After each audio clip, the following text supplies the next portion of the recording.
It is a wonderful Thursday morning, the curtain raiser to the weekend. And of course, it is the time that we get so excited about the weekend. If you're anything like me, you already have plans. We want to know what those plans are, the platforms to utilize, the Zim Papers TV Network Facebook page, or at ZTN Prime on Twitter, at ZTN Prime on Instagram. Let us know, what plans do you have for the weekend? I know you've planned ahead. I know you're thinking about this because we've almost finished the week, guys. Keep pushing. It's almost Friday. Now, the saxophone is an instrument that you has popularized and is still recognized. When we speak about classical music, jazz and the likes, that's where we most recognize it from. But we have an artist in Zimbabwe who has been working to change that narrative and making it funky and fresh so that we, the younger generation, can also enjoy the marvels that come with using this beautiful instrument. I Am King, or Osborne Matengenzara, has been working on creating his own legacy, his own step from everybody else, and I'm so glad that he's able to join us this morning. Good morning. Good morning. How are you? Fine, thanks. Thank you for making it. Thank you for having me here. Does she have a name? No, she doesn't. Why? I know she's a she. Why are but you she not doesn't. naming? I don't know. It just feels, it feels too much to name it. When was the first time that you fell in love with the saxophone? That was at Prince Edward School. I was at Prince Edward School, so I was in Form 1 and we had to do something. Everyone had to do a sport, but I was small, I was like this short, so I couldn't do any sport, and I found myself in the music department. And there was a guy playing whose name was Aubrey Kabambi, and that was the first time I was like, I need to learn that. Wow. Yeah. Do you remember the first song you played publicly? Publicly? Not publicly, but I know I was trying to play Pata Pata, and my mom, she's the best mom because this is the worst sound when you're learning. So my family had to enjoy that. Did you eventually get it right? Yeah, I did. Eventually, Do you want to show us? now. Do you want to show us? The Pata Pata right now? Oh yeah, no, you can't do that. That is not fair. I'll try.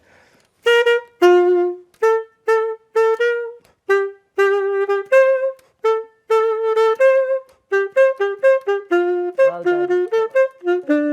Yeah, something like that. Well done. Well done. And here you were complaining that it's not fair. You're putting Yeah, it on because spot. I thought I wasn't going to get it right. But tell me something. This is not. It's not a common stream to follow. Yes. But this is what you chose. Why did you pick to continue using the saxophone in a country that is very skewed one way or the other? I guess the first thing is I had a family that was supporting me. They really liked the music, and I can't explain it, man. When I get on stage, I'm alive, and I didn't want to lose that. I tried, definitely after school you try and get into something else and trying to do some marketing, but man, I had to go back to the stage because that's why I'm alive. That's why I leave, yeah. Now tell me about coming up with the concept for Sax Lounge. How did that come about? I did a cover I remember it was a song by Davido, If.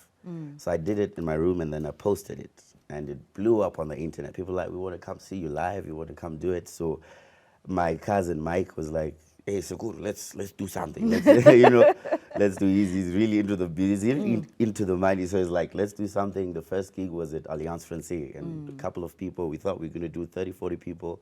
And it was sold out. That's when we started Sax Lounge. Wow. So it's been a couple of years now, and it's grown. It's not as frequently as we'd like to see it, but it has been growing, and it has been amazing.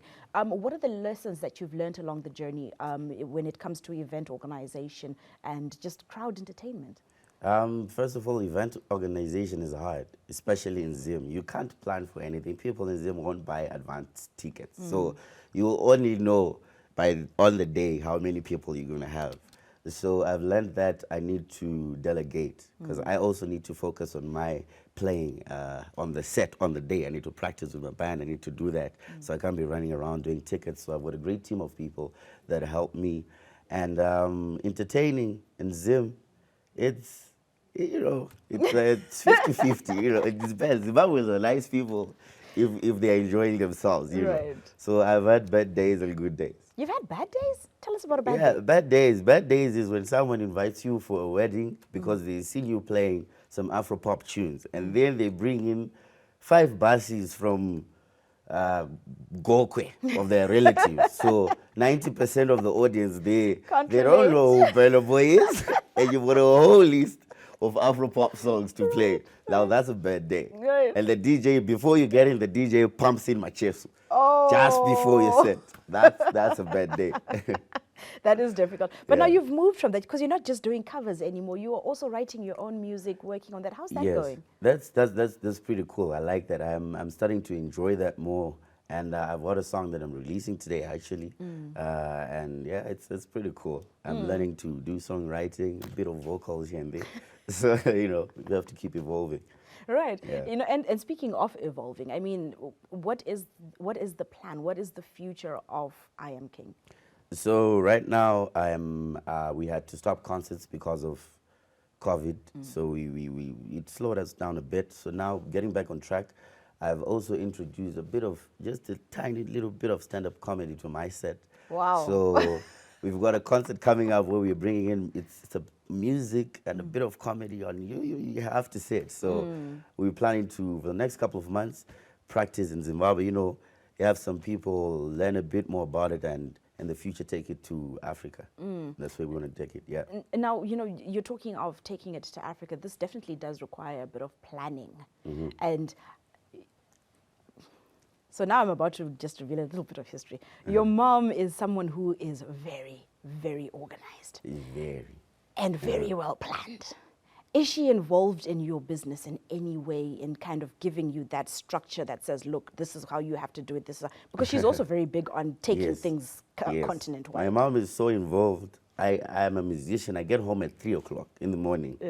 But I wake up at 5:30 no matter what. Because that's how involved my mom is in my life. She taught me that. And up until this day, I wake up and she calls me every morning. What are you doing today? Is your day going to be productive? Right. Like now we've got a concert coming up. Are you rehearsing? She's checking in. She doesn't know how the business runs, but she's there somewhere. She's always she's checking getting in. Are we involved. going? Are we moving forward? And I appreciate that. And I love that. And so I've been to a couple of your events, and your family is always there. I absolutely love that. That's- How yeah. does that support keep you balanced? That's where I'm standing. That's my foundation. That's the whole foundation there. That's the whole balance. Without them, I don't know, man. I probably would be doing accounting or something, you know. Yeah, but they really support me in what I do, and that's why I'm here. Yeah.